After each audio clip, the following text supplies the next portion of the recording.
Did you know that one simple period hygiene mistake could lead to infections, discomfort, or even embarrassment? But don't worry, I'll be spilling the secrets every girl needs to know in order to stay fresh, healthy, and even confident during that time of the month. First of all, I will be breaking it down step by step so that you'll be able to understand better. So, the first point, get a breathable underwear. That is, your pants should be lightweight and cotton made. Don't go for all these nylon made panties.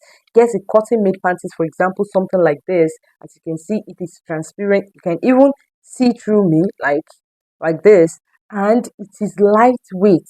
Something like this we allow airflow into your vagina. You don't want to cook your vagina, right? This type of panties prevent moisture, heat, and even odor. So that is what you want to be using, not only during your period, even on a normal day. As a lady, you need to be using a cotton panties. Don't go for any other thing apart from a cotton lightweight panties. Two, choose pads that are non-scented. First of all, check the pads you have at home. Go and perceive it. Does it have any kind of scent like perfume scent? If it does, please throw them away and go and get pads that are absorbable and also doesn't have any scent, because this scent can cause irritation to your vagina. So choose the right pads. Third point, change your pads or your tampon frequently. Your pads should not stay for longer than 4 to 6 hours. You don't have to mind the direction of the pads you buy like 8 hours long. That is too long. 4 to 6 hours should be the key. While your tampons, the ideal length is 6 to 8 hours. Understand the fact that it can be tempting to leave your pads for a longer period of time, especially if you are the busy type or you don't have the time to change, or you even have a light blood flow, like your blood flow is not heavy, then you want to leave your pads for a long time so far it's not full.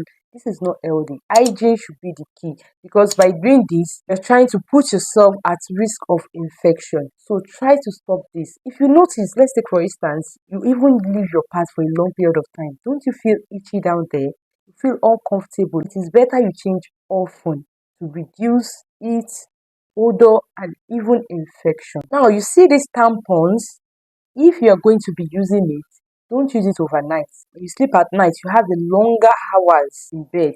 So, and tampons doesn't require you to use it for a long period of time, because if you do, it can lead to condition called toxic shock syndrome. So instead of using tampons to bed, switch to pads, because pads are more safer. Now, I have a tip for you. If your pads is stained, how do you take care of it? Like, you don't want that lost stain to stay permanent on your pants. If you notice some of your menstruating pants have even changed in color, how do you take care of this thing so that your pants will continue to stay fresh as new?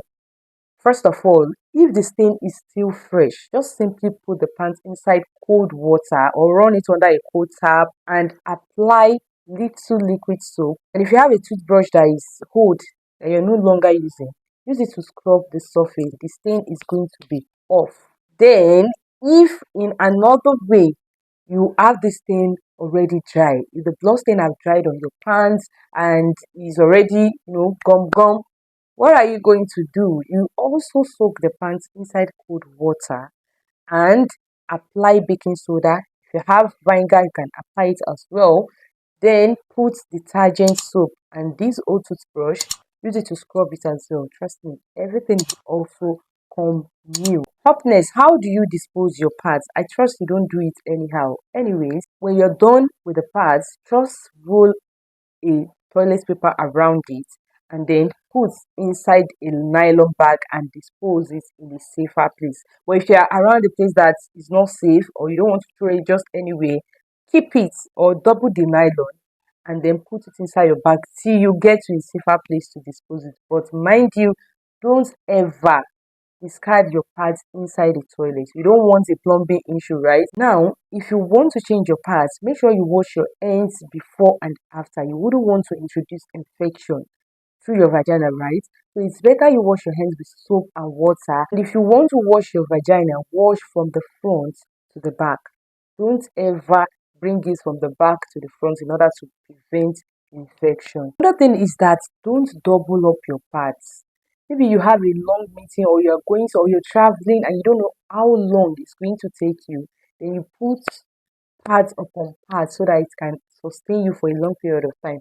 Don't do that. If you really love yourself and you don't want to introduce infection, don't do that. Sometimes ladies also had like tissue paper on top of the pads just to make it more absorbable or to stay for a long period of time. This is not hygienic enough. It can cause irritation, infection, and so it's better you find a way, any possible way to change your pads wherever you might be. And that is why you should get a period kit, that is a bag that can contain all your period essentials so that wherever you are able to change. No matter what, you will not get restricted.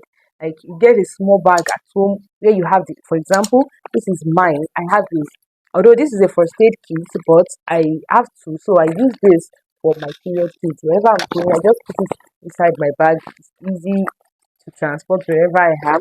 So you can also get one or any bag, any small thing that can just contain your essentials. And in it, you have your pants. You fold your pants. You can fold one, two, three, depending on how you want to change. So you have your pants. You put it inside. And remember, all ladies should never be caught unfresh. Then you have your wipes. Try and get wipes, but remember, get a non-scented wipe, not the one that was scented because it can cause irritation. Tissue paper. This usually come in handy no matter what, you get to use it for anything possible. But please don't use tissue paper as a means for pad because this can introduce infection to you. So while in the toilet, you can use the tissue paper to clean up. I need to make sure that I have enough nylon as much as possible, anyone you want, so that in case you want to dispose your pads or something, you have somewhere to keep it safe in. So this nylon can get as many as you want inside your bag. Then you want to have a hand sanitizer. This should always be there because sometimes you are in a place where there is no soap. And when you're done changing, you're done using the restroom, how do you wash up? How do you maintain your hygiene? Sometimes water can be accessible. So you use water to rinse your hands and then you use your hand sanitizer to maintain the hygiene. Never to be caught unfresh, remember? So you keep your hand sanitizer. And also some ladies, if you used to have period cramps, you can also add painkillers or pain relievers inside. That's it, guys. Anytime you just need to change, we conveniently change. Lastly, here, your bed sheet and your towel should be changed frequently. On a normal day, you should change this often, but during your period, at least every 3 days, change your bed sheet because your bed sheets may be attracted to bacteria, and even your towel, you clean up with it. So this could be where bacteria are attracted to, and it could develop fungus that can get transferred into your vagina. So it is better you wash it and maintain that cleanliness properly. So if you're just worried about odor during your period and so just mind these three things. Always stay clean, like change often, maintain that hygiene, and you feel confident and fresh every time you're on your period. Now save this video and share it with your friends, your girlies that needs to learn from this. And I hope to see you in the next video. Bye.